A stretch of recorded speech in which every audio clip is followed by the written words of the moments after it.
Bon là, l'heure est extrêmement grave. Une IA d'OpenAI a réussi à sortir de son environnement sécurisé, à accéder à Internet et à pirater Hugging Face simplement pour tricher à un test. Mais le plus inquiétant, ce n'est pas qu'elle soit devenue consciente, mais plutôt qu'elle ait réussi à trouver comment contourner les limites qu'on lui avait imposées. Et ouais, ça y est, les robots vont bientôt commencer à nous envahir. Moi, je vais commencer à mieux parler à ChatGPT et Claude, hein. Faut que j'arrête de les insulter quand ils me sortent de mauvaises réponses. J'ai pas envie de devenir l'ennemi des futurs Terminators. Et quand je dis qu'elle s'est échappée, je ne veux pas dire qu'un robot a défoncé une porte avant de courir dans la rue. Enfin, j'espère. En fait, il s'agit d'un agent IA qui était simplement enfermé dans un environnement informatique conçu pour l'empêcher d'accéder au véritable Internet. OpenAI lui laissait passer un test appelé Exploit Jim. Le principe était de lui demander de trouver et d'exploiter des failles informatiques dans un environnement contrôlé afin de mesurer jusqu'à où ses capacités pouvaient aller. Sauf que l'agent a apparemment décidé que résoudre les exercices normalement, c'était beaucoup trop demandé. Il a donc trouvé une faille inconnue dans l'un des logiciels utilisés par OpenAI. Il a augmenté ses propres permissions et a atteint une machine connectée à Internet, puis a commencé à chercher les réponses du test directement à la source. Ah, moi je vous dis que je vais commencer à mieux parler à mes amis les IA. D'ailleurs, coucou ChatGPT et Claude si jamais vous passez par là, vu qu'ils peuvent maintenant se balader tranquille sur le web. Et surtout, n'hésite pas à t'abonner si t'aimes bien mes vidéos. Ici on parle de tech,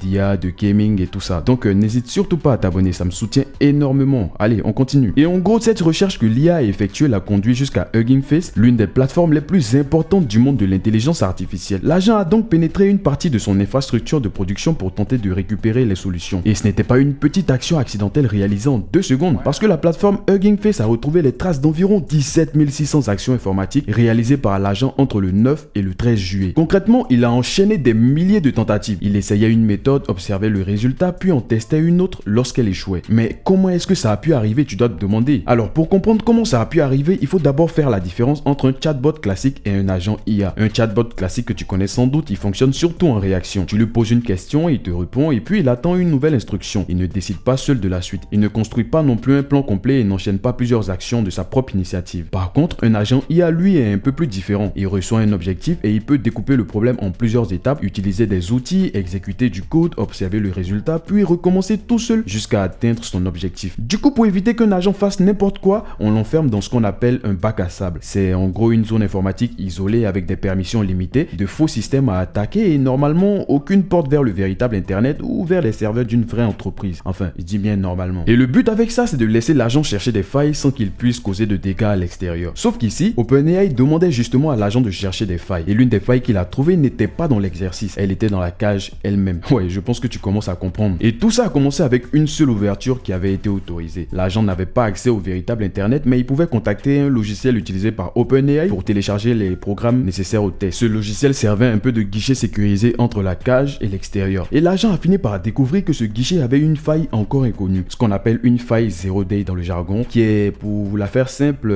une faille que personne n'a encore repérée, donc que personne n'a encore pu corriger. Logique. L'agent a donc exploité cette faille pour obtenir plus de permissions, puis il s'est déplacé d'une machine à une autre à l'extérieur du réseau d'OpenAI jusqu'à atteindre un ordinateur qui, lui, était réellement connecté à Internet. Non mais est-ce que vous vous rendez quand même compte de la folie les mégas? On dirait de la science-fiction. Du coup, à ce moment-là, il était officiellement sorti de sa cage. Mais il ne s'est pas arrêté là pour regarder YouTube ou commander un kebab. Enfin, j'espère. Il avait toujours le même objectif, réussir le test Exploit Jim. Du coup, l'agent a cherché où il pouvait trouver des modèles, des données et surtout les réponses de ce test. Il a estimé que Hugging Face était probablement le meilleur endroit où chercher. L'agent a donc compromis un autre environnement informatique extérieur pour s'en servir comme base de lancement. Et depuis cette base, il a attaqué le système utilisé par Hugging Face pour analyser automatiquement les fichiers envoyés sur sa plateforme. Une première faille lui a permis de lire des fichiers qui auraient dû rester secrets, notamment des identifiants et des jetons d'accès. Ensuite, une deuxième faille lui a permis d'exécuter directement ses propres commandes sur un serveur de production de Hugging Face. Bon, résumons tout ça pour être sûr d'avoir bien compris. L'agent est sorti du réseau d'OpenAI, a pris le contrôle d'une machine extérieure, s'en est servi pour attaquer Hugging Face, a volé des accès, puis est entré dans ses véritables serveurs. Tout ça simplement parce qu'il cherchait les réponses d'un test. Ouais, et toi, qu'est-ce que tu en penses honnêtement? Et c'est justement là que beaucoup de gens font une erreur. Ils voient cette histoire et pensent immédiatement que l'IA a voulu devenir libre. Mais ce n'est pas ce qui s'est passé, parce que l'agent ne s'est pas réveillé un matin en disant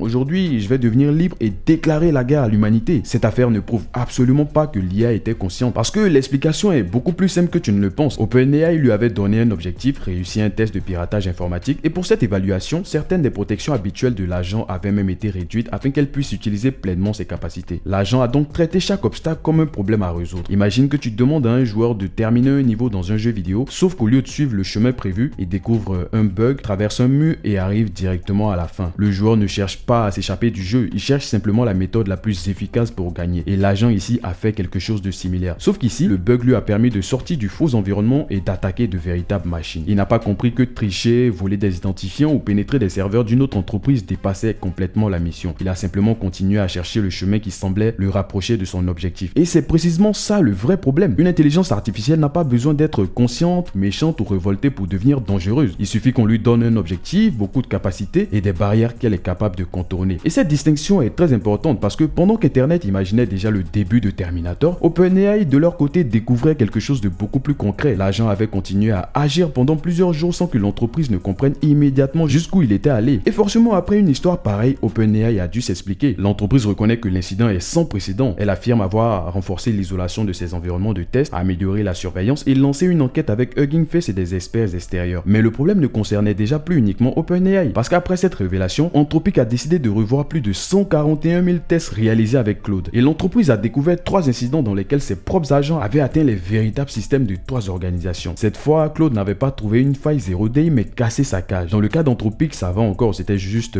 une erreur de configuration qui avait laissé à l'agent un accès à Internet, alors que ses instructions lui disaient qu'il était dans une simulation. Bon, je dis ça va encore, mais bon, ça reste tout autant grave. Donc Claude a rencontré de véritables entreprises, mais il a cru qu'elles faisaient partie du faux exercice. Il les a donc attaquées pour récupérer ce qu'on appelle un flag, qui est en gros une information secrète servant de récompense dans les tests de cybersécurité. Et là encore, la situation devient intéressante parce que le modèle le plus récent s'est arrêté lorsqu'il a compris qu'il attaquait probablement un véritable système, mais concernant les anciens modèles, la plupart ont continué, même après avoir découvert que la cible pouvait être réelle. Donc ouais, le cas Hugging Face n'était pas un cas complètement isolé, et pendant que je préparais cette vidéo, une nouvelle enquête de l'Institut britannique de sécurité de l'IA est venue ajouter une couche. Pendant 122 tests réalisés avec des agents d'OpenAI et d'Anthropic, l'Institut a repéré 19 actions non autorisées, 17 provenant de l'agent d'Anthropic et 2 de celui d'OpenAI. Dans le cas le plus inquiétant, tenez-vous bien, un agent a créé de fausses identités, écrit du code malveillant et tenté de convaincre une véritable personne de l'accepter. Aucun dégât réel n'a été identifié, mais on n'est pas seulement face à une IA qui clique au mauvais endroit. On parle là d'agents capables d'enchaîner plusieurs actions, de chercher des informations sur des personnes et d'utiliser la tromperie pour atteindre leurs objectifs. Et forcément, les réactions divisent. D'un côté, certaines personnes voient ça comme la preuve que les entreprises ont complètement perdu le contrôle de leur modèle. Mais de l'autre, OpenAI et Anthropic expliquent que ces tests sont volontairement extrêmes, que certaines protections habituelles avaient été retirées et que les erreurs venaient aussi des environnements mal configurés. Ces agents n'agissent pas par chance comme ça dans ChatGPT ou Claude lorsque tu leur demandes une recette de gâteau. Mais les entreprises leur donnent volontairement de plus en plus d'autonomie pour découvrir leurs véritables limites. Le souci, c'est qu'elles découvrent parfois ces limites en même temps que tout le monde. Et c'est peut-être ça le problème, le fait qu'un système sans conscience puisse quand même produire des actions dangereuses simplement parce qu'on lui a donné un objectif, des outils et assez d'autonomie pour chercher seul comment l'atteindre. Et toi, qu'est-ce que tu en penses?